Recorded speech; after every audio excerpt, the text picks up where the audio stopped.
Now, a Camp Lejeune This Week special report with Staff Sergeant Chuck Henry.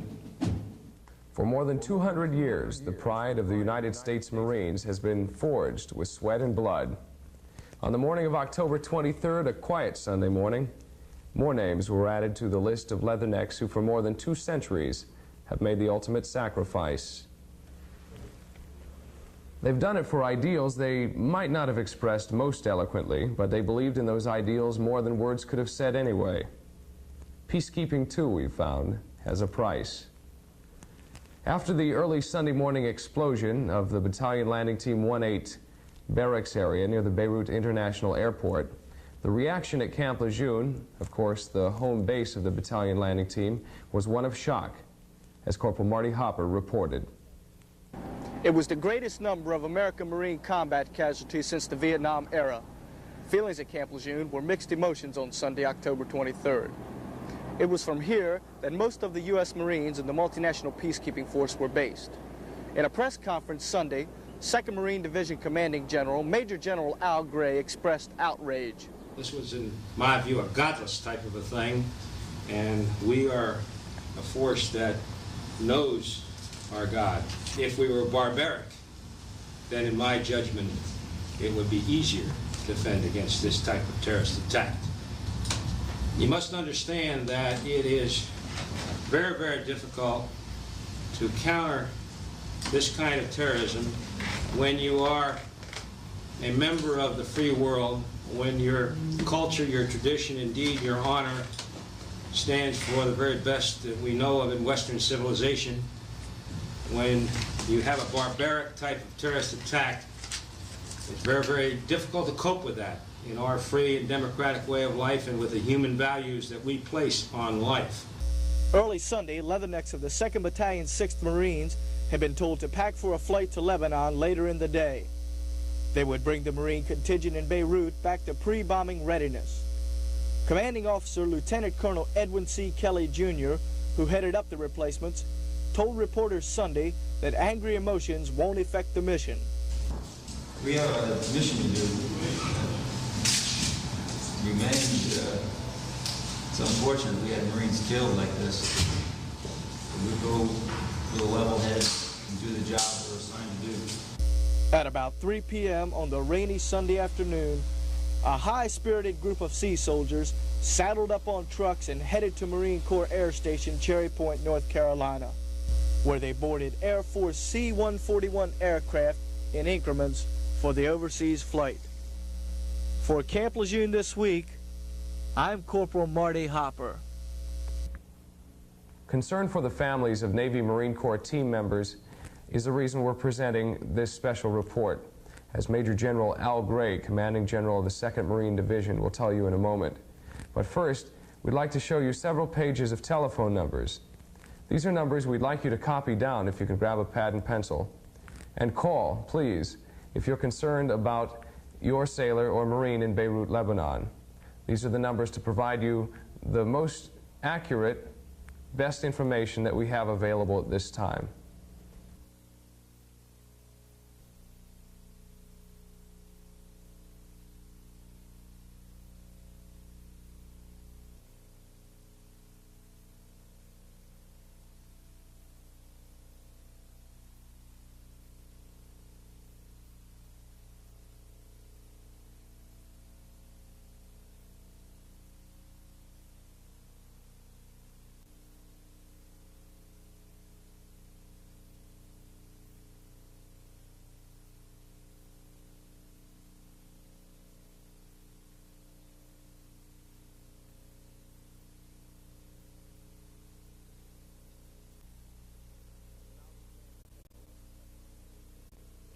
And now the Commanding General of the 2nd Marine Division, Major General Al Gray. We, of course, are all very, very saddened at the tragic number of casualties that we have suffered under the barbaric terrorist attack on our forces in Lebanon. And we wanted to talk to you a little bit in this program about how we are coping with the situation, how we are organized here to do whatever we can to ease the grief, pain, and sorrow on our Marine Corps and Navy dependents, this very, very vital part of our Marine Corps family, not only here in the Camp Lejeune complex, but throughout our great nation. We are totally dedicated as the primary requirement to take care of our families and loved ones. We have organized our command center in Building 2 to represent the entire Fleet Marine Force Atlantic forces that are here in the Camp Lejeune complex. We're integrated very closely with the base, with Marine Corps Base, and with the air station at New River, our friends at the air base at Cherry Point.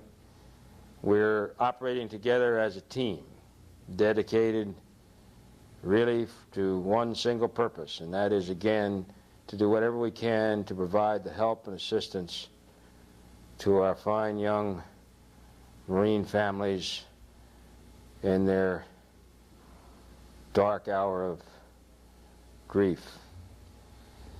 In this command center, 24 hours a day, are people who are trained and prepared to provide any and all kinds of information, regardless of what the requirement or the request may be.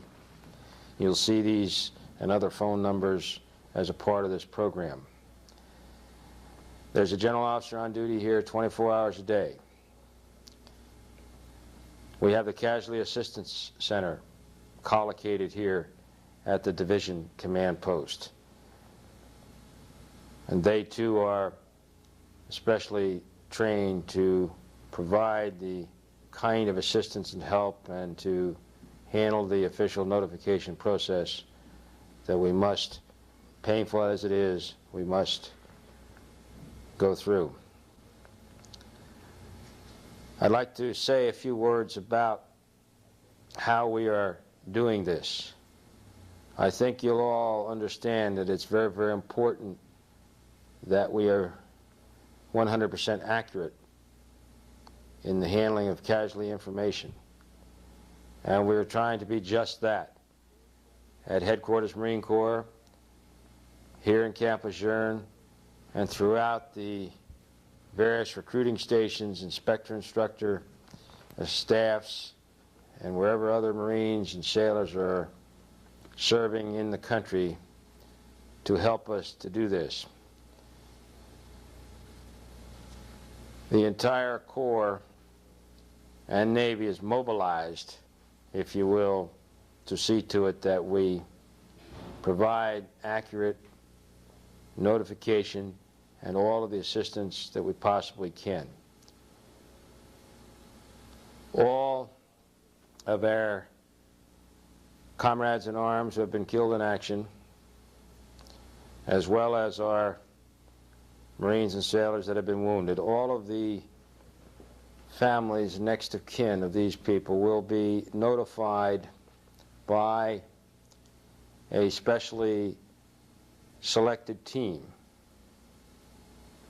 of Marines and chaplains who will stay with you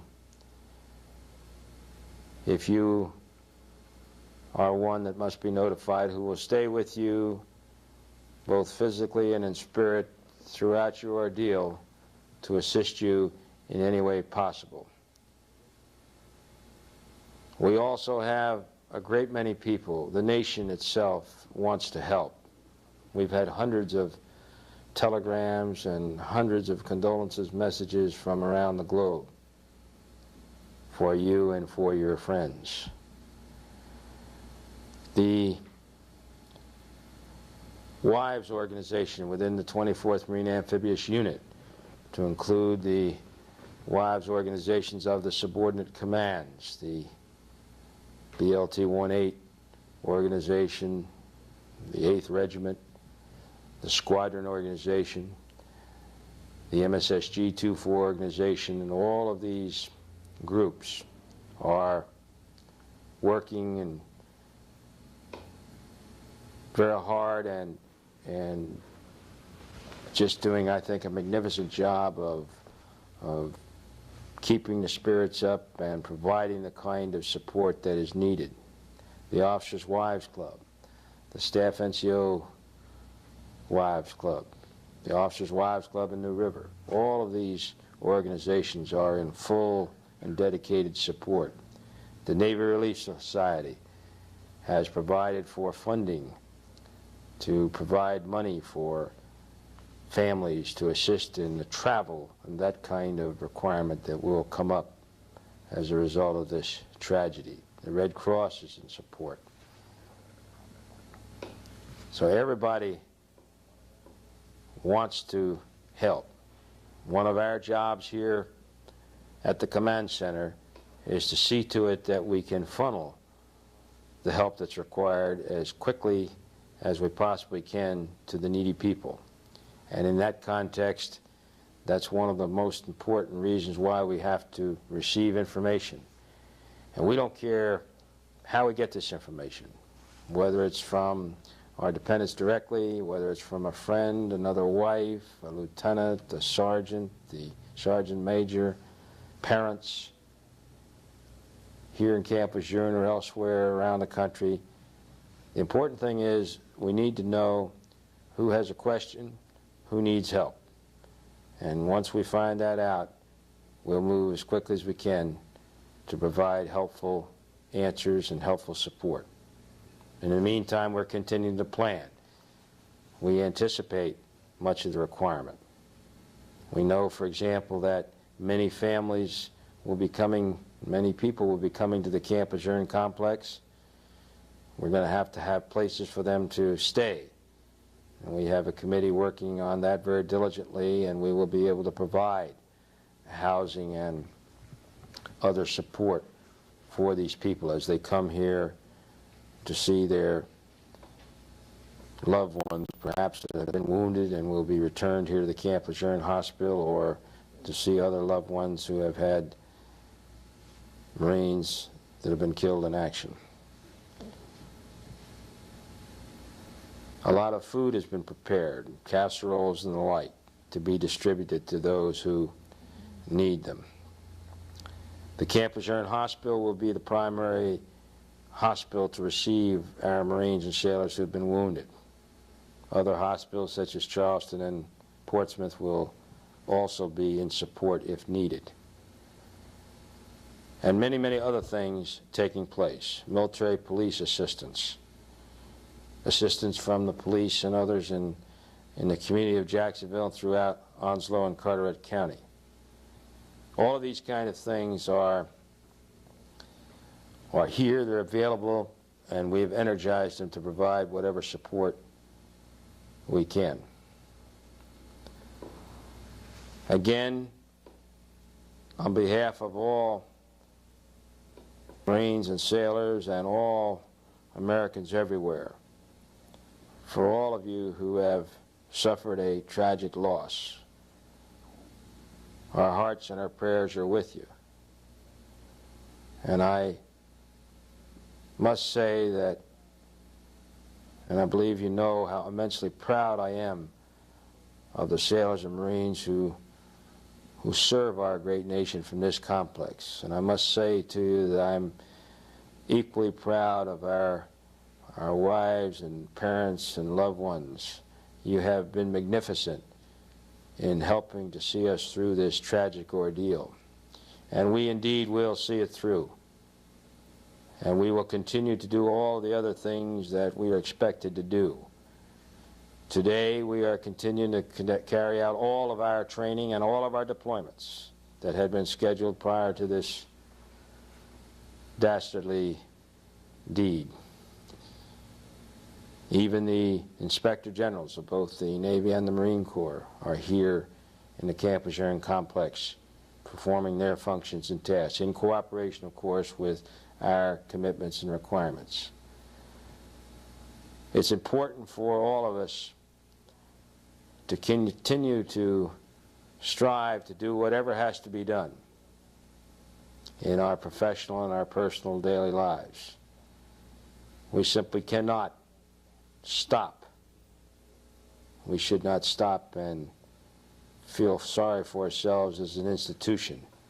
We have suffered a terrible setback, but we will indeed bounce back. We have already made great progress here. And in addition to the courage being demonstrated by our families and loved ones, our other Marines and sailors have moved quickly to Lebanon to restore the capability that was lost during the terrorist bombing attack.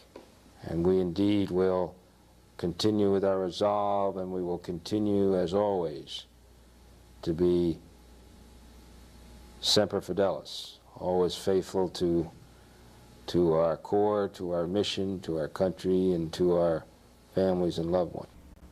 The Commanding General of the 2nd Marine Division, Major General Al Gray. With me in the studio today is Chaplain Ed Olander.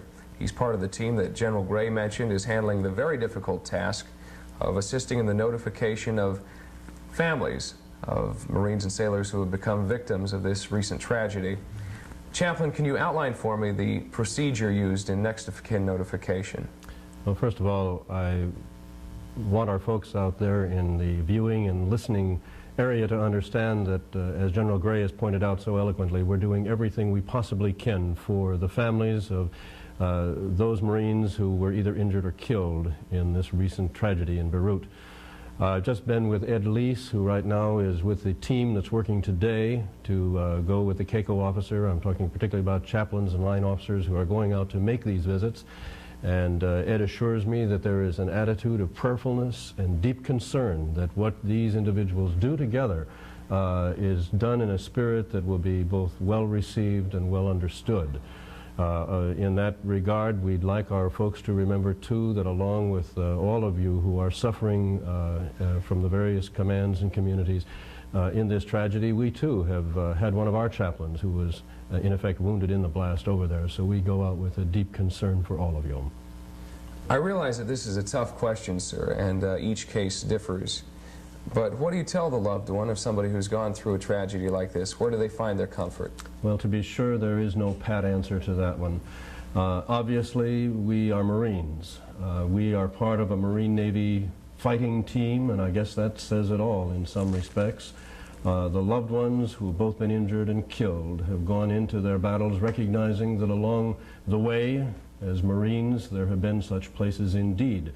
As Tripoli and Bel El Woods and the Chosin Reservoir and Khe Sanh, and that Beirut, October 1983, is just another one of those addresses that we're having to deal with.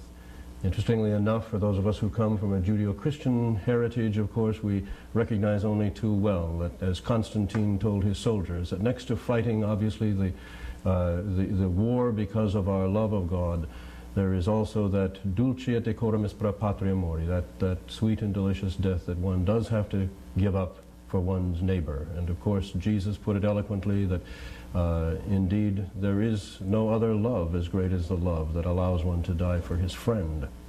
The direction that kind of conversation, of course, can go with each family pretty much depends on the individuals, the chaplain, the CACO officer, and those who are involved in that particular setting. So it would be difficult for me than to say that these chaplains are along particularly to bring comfort and sustenance and encouragement at any level that it can be offered, and they mean to stand by their word.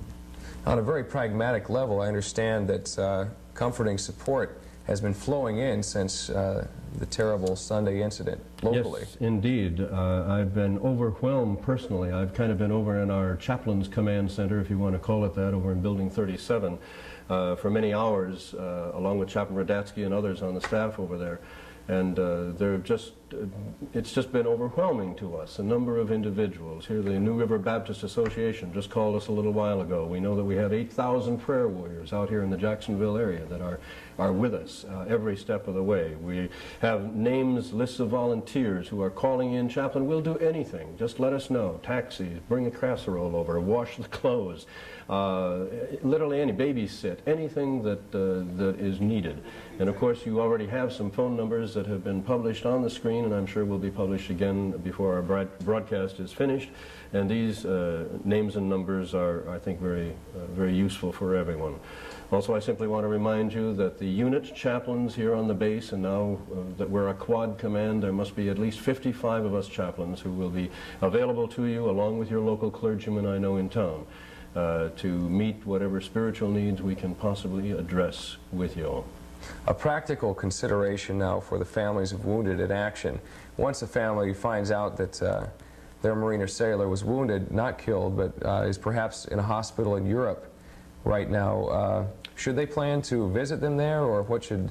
Thanks for asking that question. We almost had a young woman who found out that her husband had been wounded in action actually take off for Europe a few hours ago, and of course we made a double check, thankfully, found out that within the next 48 hours or so he would be returning here. So please don't make any precipitous plans, those of you who have had the good news that your loved one is alive and well in Europe, because obviously our folks over there are doing their utmost to get these people back to us as quickly as possible.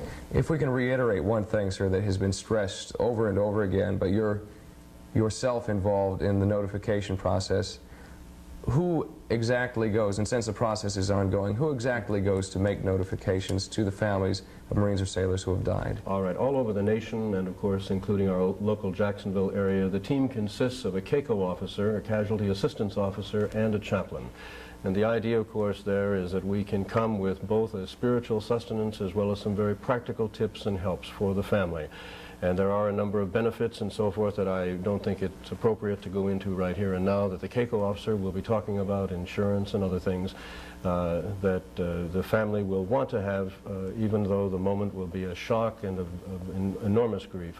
We'll want to have some idea of what's, in effect, coming down the line. And I think if I had a last word to say in our broadcast, Staff Sergeant Henry, it's that indeed we are standing by. I said it before just a moment ago, but we are standing by. Both the line side of the house, Marines really know how to look after their own. And it's a thrill to be in ministry here at this time, in spite of the tragedy and in spite of the awfulness of our task at the moment.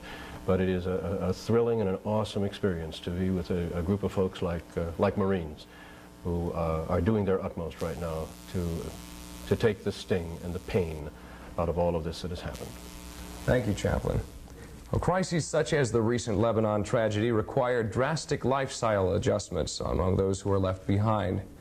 To help ease the shock, a team of psychiatrists, psychologists, and chaplains from Virginia has been brought to Camp Lejeune. Corporal Marty Hopper reports on the special care that these people can provide Marine Corps and Navy families here.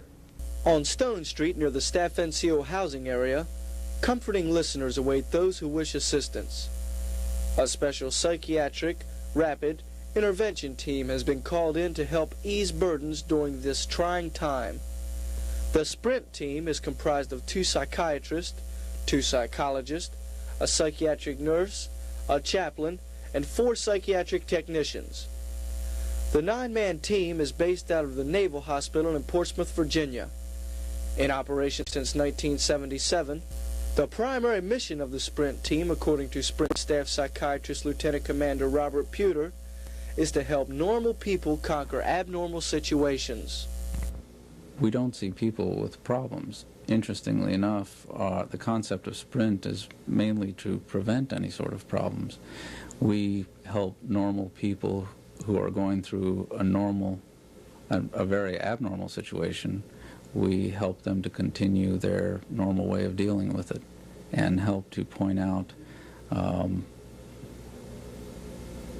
that the way they tend to deal with the disasters are basically healthy. In all the history of Sprint, I don't believe there have been any times when we've had to prescribe medications to anyone, that we've had to put them in the hospital or anything like that. We've been able to prevent a great deal of difficulty with the victims themselves and families and their co-workers. Sprint duty personnel can be reached 24 hours a day through any chaplain, casualty assistance team, or division surgeon.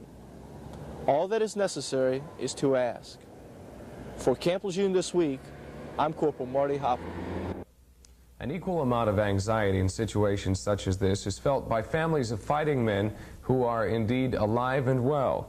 Corporal Tracy Dixon tells us of one local round-the-clock operation which helps speed the arrival of good news. The tragedy in Lebanon has left many worried, wondering if they will hear from those they love. This equipment is helping to ease the fears of many wives and parents. They're radio receiver transmitters located in the military-affiliated radio station on Camp Lejeune. The Mars station receives and transmits message traffic from other amateur radio stations on major military installations. Since the bombing incident in Lebanon, the workload at Camp Lejeune's Mars station has increased tremendously from an average of 15 messages a day to 150 and more. Corporal Nancy Dunning is a Mars radio operator who doesn't mind the increased workload because it gives her a sense of gratification to hear the relief in voices learning that a son or a husband is fine. Most of the women are crying. They're very happy to hear from me. I had a lot of fathers. Oh, thank God, you know, that I heard from my son. The women, it was great, you know. They're very happy to hear from us.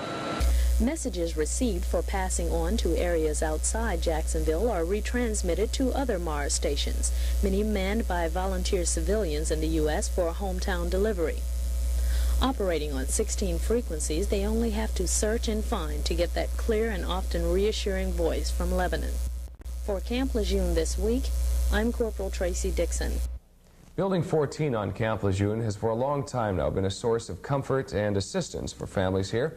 At the Family Assistance Center there, Corporal Dave Sampson talked with local coordinators of 2 assistance groups to find out how their long-standing offers of a helping hand will aid during this current crisis. Building 14 aboard Camp Lejeune houses 2 service organizations whose main goal is to help military members in time of need. One of these service organizations is the Camp Lejeune Auxiliary of the Navy Relief Society. In response to the bombing in Beirut, Navy Relief has added extra space to aid in assisting dependents or service members involved in this tragedy. Many area residents have volunteered their time and energy to Navy Relief, including people from the North Carolina Department of Social Services. Will the needs of Camp Lejeune residents change any of Navy Relief's policies? Donald Larson is the Society's executive director. Of course, our normal policies will probably be overlooked a little bit or sidestepped because we really aim to accommodate what assistance that we need to give to assist any of the dependents out of this situation. I don't anticipate any problems with manpower here at all. I don't anticipate any problems with space, and I feel that we're in position to do whatever assistance that's necessary. Right down the hall from the Navy Relief Society are the offices of the American Red Cross. The Red Cross offers many of the same services as the Navy Relief Society, such as financial assistance and counseling services. There is, however, one very important function the Red Cross provides. Jackie Powell, Station Director, explains. We can offer rapid communications to members of the family throughout the United States and even overseas if the family should be assigned near or assigned to military installations outside the continental United States. Both the Navy Relief Society and the American Red Cross are available for assistance to military members and their families. For Camp Lejeune this week, I'm Corporal Dave Sampson. Realizing that not knowing something you dearly want to know can create confusion and anxiety, commanders here want to inform families as best as is possible at this time under current circumstances. The phone numbers you'll see on the screen next appeared earlier. If you didn't get a chance to write them down, please do now. They're points of contact you're encouraged to call for information about your Marine or sailor.